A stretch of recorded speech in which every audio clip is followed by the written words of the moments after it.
Hey, welcome back to the channel, you guys. First and foremost, thank you guys for subscribing, for sharing, for interacting. So, welcome back to the channel. Today's vlog is basically just about the car.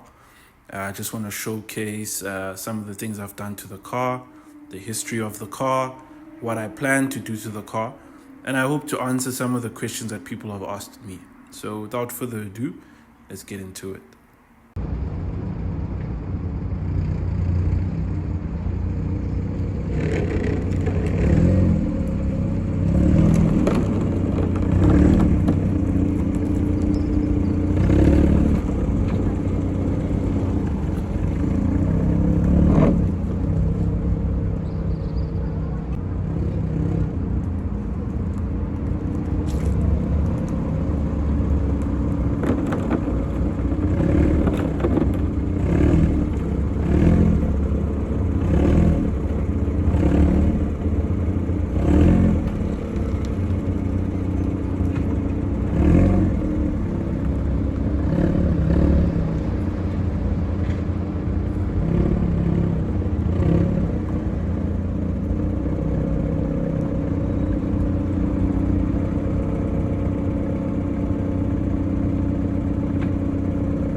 So yeah guys, here's the car. So in terms of the spec, it's a 2004 1.6i Citi Life. So this was released in 2004 as a new spec. The Life came out initially as an old spec with the quarter window vent with the square dash. The square dash came out between 2001 and 2003 if I'm not mistaken. Yeah, that's when the Life first came out. Then in 2004 VW decided to release the full window Life. These came out just before the Velos in 2005. Interesting fact about this car and the 2005 Velos, and I say it's interesting because not a lot of people know. So in terms of the specs, exterior wise, they shared the same spec. As you can see, this is the old spec bumper. So the new spec bumpers, you know, they have a bit of a grille right here on the bottom of the bumper. There's a bit of a grille right there, but the Lifes came out with this bumper. The 2005 Velos also came out with the same bumper. I've seen people, when they've seen a 2005 Velo with this bumper, they're confused. Why does it have an old spec bumper? The first Velos came out with an old spec bumper. The Velos, just like the Lifes, also came out with these, the rear smoke lights. So the first Velos, before you got the round light, the very popular round light, they came out with these specs of lights, as well as, of course, what we know as the Velo exhaust. But this exhaust came out with the Lives as well, but we all know it as the Velo exhaust. Right, so I'll address the first question I've been asked. How much did I get it for? I got the car for 50k in 2022. I bought it from I hope you guys can hear me. It's a bit noisy where I'm at right now, but yeah, I bought it from Lam, and by Lam I mean the guys you met in the previous vlog. This was his car. So he got this car, I think was it 2005, I'm not sure. He got this car when it had 30,000 Ks on it. He got this car and he's had it from 2005 up until 2022. So when he decided to sell it, I decided to buy it from him. So when I got the car from him, I think it had something like 340 something thousand kilometers on it. That's the Ks that it had on it. It currently has 400,000 Ks. So let me give you a bit of detail in terms of the wheels. Yeah, so these are the 16-inch Portago TSI highlights, right? So they came from the Polo TSIs. It's a 5x100 wheel.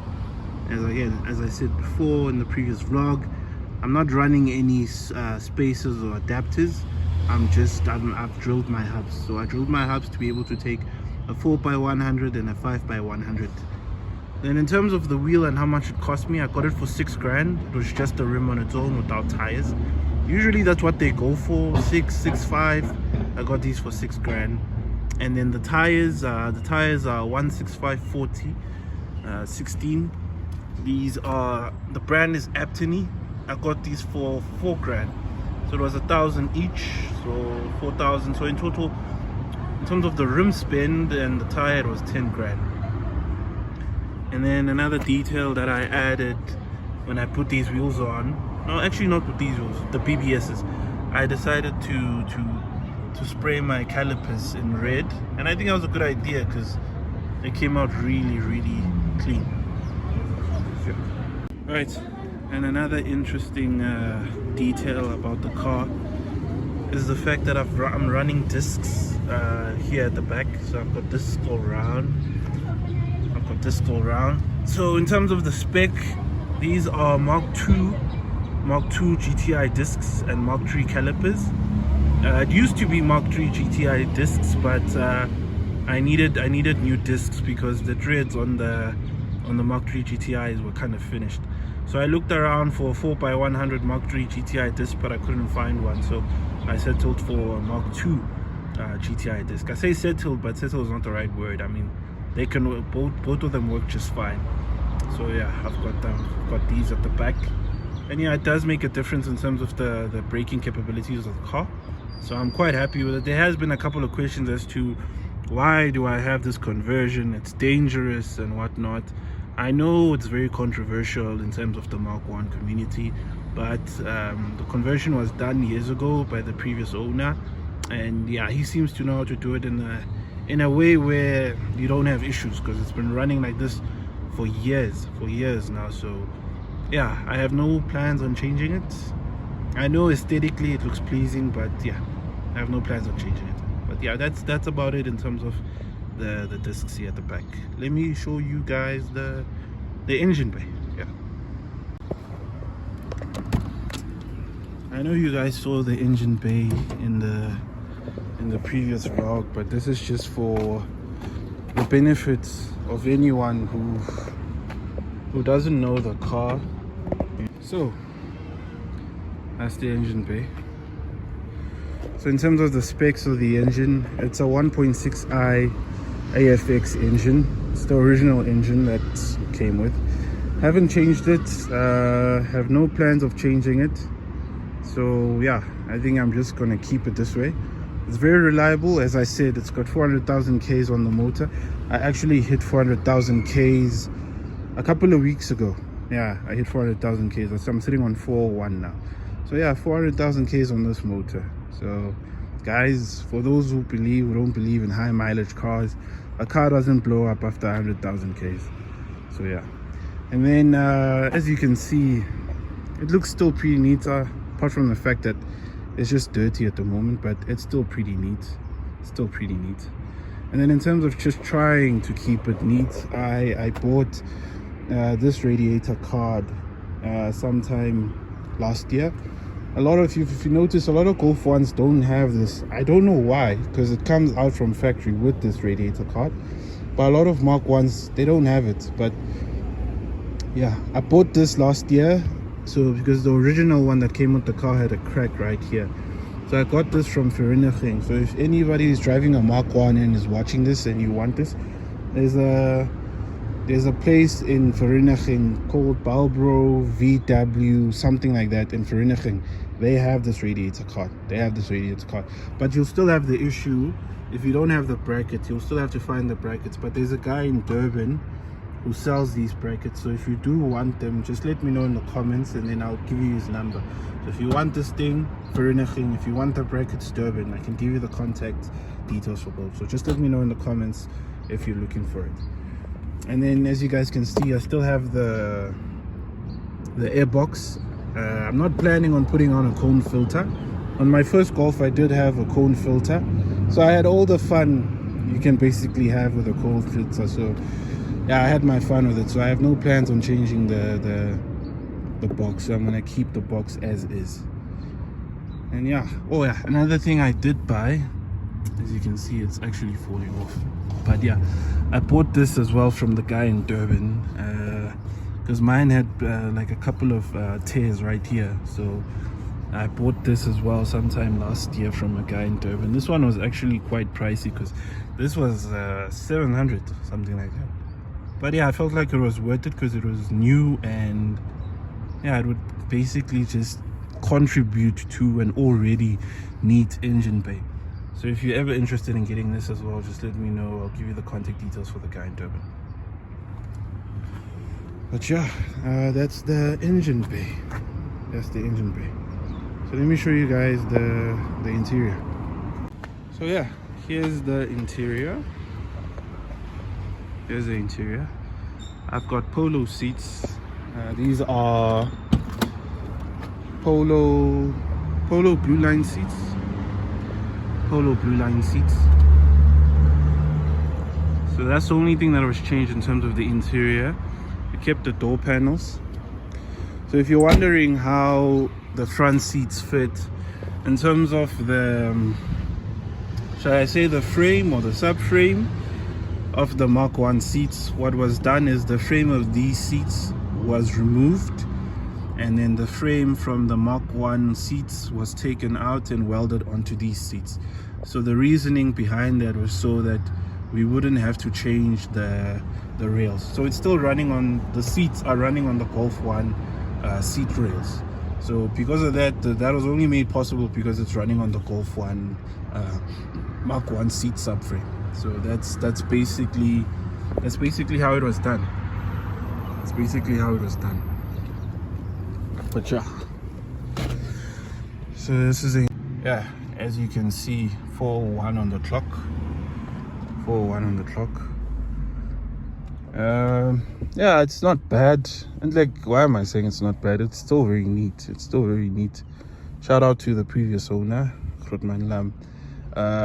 So yeah, there's obviously some signs of wear and tear, as you can see this, and then a couple of my air vents are not working so well anymore, like this one and that one. Yeah. So in terms of the interior, that's it. So yeah, and you all know as well, this is the new spec dash. The Velo dash is also a new spec dash, but there was a difference in color in terms of this is black. Is this or that? I'm not sure. One of them is black and then the other one is dark gray. Yeah, so that, and then the Velo had the black roof lining. Mine, I have this boring roof lining, but yeah, I'm not planning on changing it because I'm just trying to keep the car authentic. So yeah, and then obviously you guys know this is the cluster for the new spec Golfs. The Velos and the Roxes and the limited editions all had that nice cluster. But yeah, and then this is the steering wheel. There have been a couple of suggestions for me to change and put in a Velo steering wheel, but I'm quite happy with this one. So that's why I'm still using it. So yeah, in terms of the interior, that is about it. Yeah, so in terms of the sound, I just have a Pioneer deck and then mid-ranges. So a mid-range there and a mid-range on the driver's side door, and a tweeter there and a tweeter on the driver's side door. That tweeter is not working actually. I haven't replaced it because I haven't found a tweeter just like that one. So I want one as small as that one. So if you have any suggestions, let me know in the comments. I just need another tweeter that's that size. So yeah, I've got those two, and then I've got a 12-inch sub at the back with an ICE power amplifier.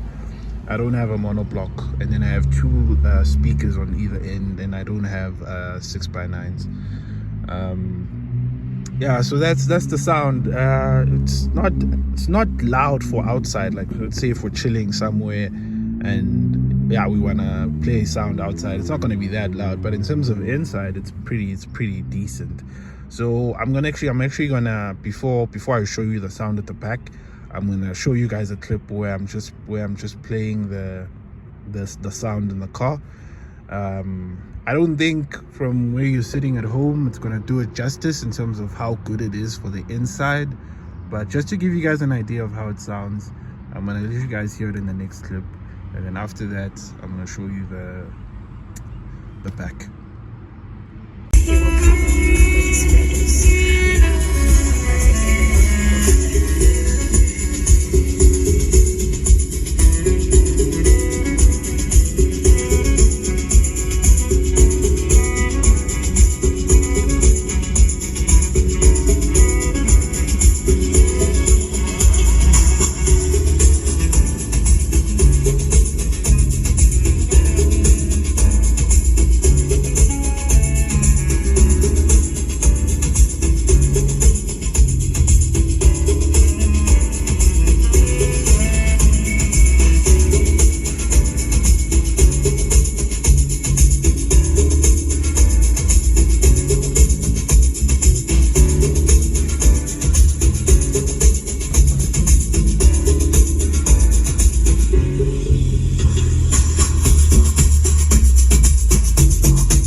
these are the speakers I was referring to. I actually need to get this new thing. I actually need to go to Karabo. I hope you still have these for me, my man. I'm gonna come through one of the weeks to come and get them. So I've got that speaker there and another speaker there. They're quite loud, so I'm quite happy with them. They're quite loud. And then yeah, I still got this backboard. I actually got this backboard sometime last year. I had 6x9s, right? And the backboard was the original backboard where it's just cut out for the 6x9s. And then one of the 6x9s stopped working, and then I just decided, because these are quite loud and effective, I decided let me just cancel the 6x9s and let me get a very neat uncut board. And I did. So I got this board from Nicky Nash, actually, the guy with the Citi Sport, the burgundy Citi Sport. I got this board from him. Yeah, very clean, very clean board. So yeah, I'm gonna show you guys. So that's the sub there, right? I'm gonna show you guys the amp, and then I'm gonna show you guys the setup for the air. Some of you guys are gonna be very disappointed in terms of the setup for the air, because some people asked, they wanna see the air setup, but guys, I didn't really do the setup for show reasons, so it's kind of just set up to be functional. But let me show you guys. Yeah, so there's the sub, there's the amplifier, the ice power amplifier. So yeah, that's the setup. Don't mind the wires, please. That's my compressor. It's a grounded out compressor. This compressor is actually new. I got this compressor almost 2 months ago now. Yeah, because the previous one got fried, guys. So the previous one got fried. So right here, this is the backboard. It was blowing a fuse.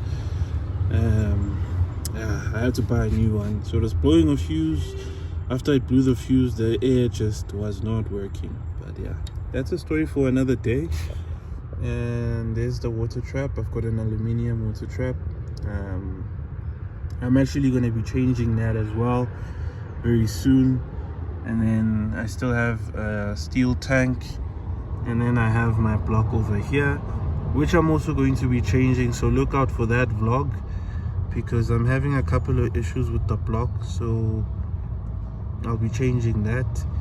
And then there's the management over there. So yeah, like I said, guys, it's just it's a basic setup. It's just meant to be functional, because I wasn't going for anything show car related. So yeah, so in terms of the cost of the kit for the air, before I show you guys the bags and the struts, this I spent 13,500. It is a Bluetooth management kit. So I've got the remote, and then it also works with Bluetooth. There have been a couple of suggestions for me to change to Custer. That is the plan, actually. I will change to Custer. But these things are expensive, guys, so yeah, sometime down the line I'll do it. But yeah, so using the ice system, I'm happy with it. People say it's outdated and I should change. I'm gonna change because everybody says Custer is the best. So yeah, so in terms of the cost of the kit, it was 13,500. And then, like I said, I had to replace the compressor, which was 2,400. And then I had to replace my water trap, which was 400 rand. And then I'll be replacing the block, which is going to be 2 grand. So I'm going to replace the block, I'm going to replace the water trap, and I'm going to replace this non-return valve. That's what I'm going to replace. But yeah, let me show you guys the struts. I'll show you guys the struts. Let me just close this here. Close that door.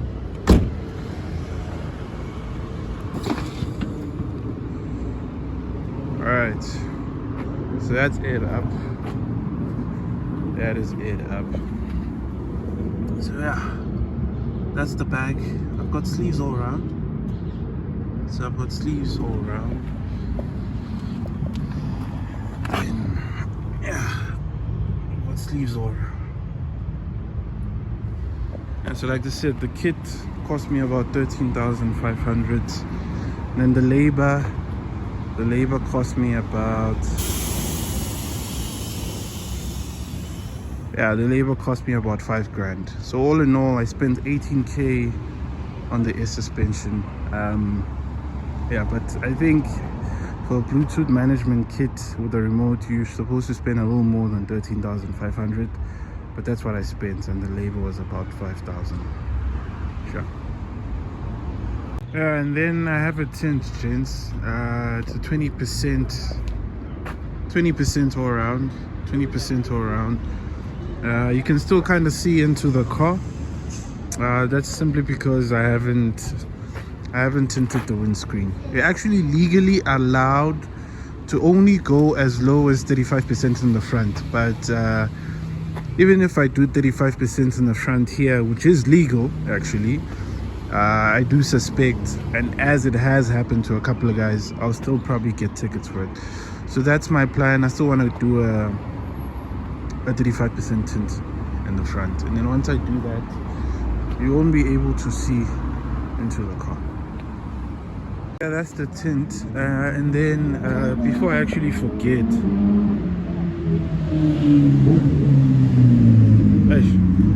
I think I chose the wrong spot to shoot. But yeah, my handles work. So I just want to show you guys. My door handles work. Door handles work. You know. So the reason, I wouldn't say the reason, but rather they work, and these are the original handles. There is something that I use to get them to be functional and stay functional. So I use Q20 for the handles. So this is what I do. Yeah, so this is what I do. Every once in a while, I just pop in a bit of Q20 in there and in there. So you'll notice when you're driving a Mark 1 that these become problematic, especially after it rains. It becomes a bit stiff. But just to make it a little smoother, I usually just pop in a bit of Q20. So this was actually a method that was prescribed to me by the previous owner as well. So he told me to use this for the door handles. And yeah, all of them work. All of them work just fine.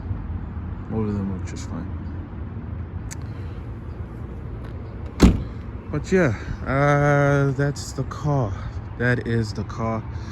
I don't think there's any detail that I have missed. But sure. Hey, how's it, guys? So I realized after I was done editing and I was finished, I realized that there's a detail that I missed, and that's the respray. So I did respray the car sometime last year. So when I got the car for 50,000, it just had a bit of sunburn on the roof and then on the panels on the side. So I actually ended up getting around to respraying it last year. I spent about 8,000 on the respray. It's I give it a 5 out of 10, but unfortunately I'm gonna have to do another respray because parts of the paint are just showing that it wasn't a really good job. And I don't even think it's got anything to do with the price point, because on my first Golf I also spent 8,000 and that job was really good up until I sold the car. So this was just poor workmanship in terms of what they did here. So if you guys have any suggestion in terms of good panel beaters, you guys can just let me know in the comments. But yeah, that's about it. Oh, and the tint I spent about 800 bucks. I didn't say how much I spent, but the tint I spent 800. Yeah, and that's it now. that's it. There's nothing else that I could be missing. Yeah, guys, so yeah, that's the car intro wise in terms of everything I've done. So just to give a brief summary, I got the car for 50k in 2022, and then I didn't have to do anything else cosmetically except for just respraying the car. Interior wise, as you see it, that's how I got it. I haven't done anything else to the interior, so I just had to just do a respray. So I did that, and then I bought coilovers, and then after I bought coilovers, I bought tires for the BBSs. Then after I bought those tires, I bought the Putagos, and I bought new tires for those as well. And then in Jan, I bought the air suspension.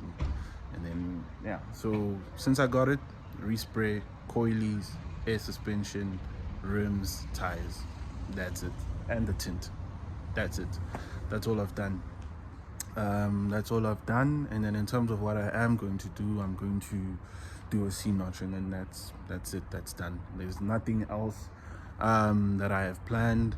So in terms of what you can look out for in the vlogs that are coming, just look out for the vlog about the C-notch, because I'm doing that, and then the vlog when I'm replacing the block and the water trap. I'm also gonna vlog that. And then another vlog I'm planning on doing is just an intro to the certified crew. It's a bunch, to me and a bunch of other cool guys who drive some really nice, clean, bagged Mark 1s. I'm gonna drop our handle in the video just now. So if you like Mark 1s, you really love Mark 1s, just give us a follow on Instagram. We're also hosting a show in September at Lamini Junction in Soweto. The details are on the page as well, so just give a look at that. So yeah, in terms of what's coming, that's what's coming. Oh yeah, and then lastly, I'll just address the question that I've been asked a few times in terms of how much I'd sell the car for. And I don't have a price, guys. I don't have a price because number one, I love Mark 1s. I've been in love with Mark 1s since I was in high school. This is my second one, so if that doesn't tell you I love them, I don't know what else will. And then number two, I'm never going to get anything as clean as this. I don't think I'm going to get anything as clean as this one. So if I sell this one, I'm just going to buy another one, you know. And the thing is, if I sell it, what am I going to do with that money, you know? So those are the reasons. I'm not really looking to upgrade to something else or something better or something more modern. That's why I wouldn't sell. That's why I wouldn't sell. But yeah, lastly, guys, I've already told you what you guys can look out for in the coming vlogs. Lastly, I shot a really nice reel of the car, actually here. I shot it right here. It's gonna come up in the clip just now. I shot a nice vlog. It's something I usually would post on Instagram. So if you're not following me on Instagram and you like the car and you want to see more content in terms of pictures, reels, videos, head over to Instagram. Head over to Instagram. I'm gonna put my handle in the clip just now. Head over to Instagram, give me a follow, and you'll see all the content that you want to see. So yeah, I'm gonna leave you guys with that reel just now, and I hope you guys enjoy it. And for anybody that's watching for the first time, thank you for watching. Please like, please share, please subscribe. And to all my new subscribers from the last video, thank you guys for subscribing, thank you guys for sharing, and thank you guys for interacting. I really appreciate it so much. I will see you guys in the next one. Cheers.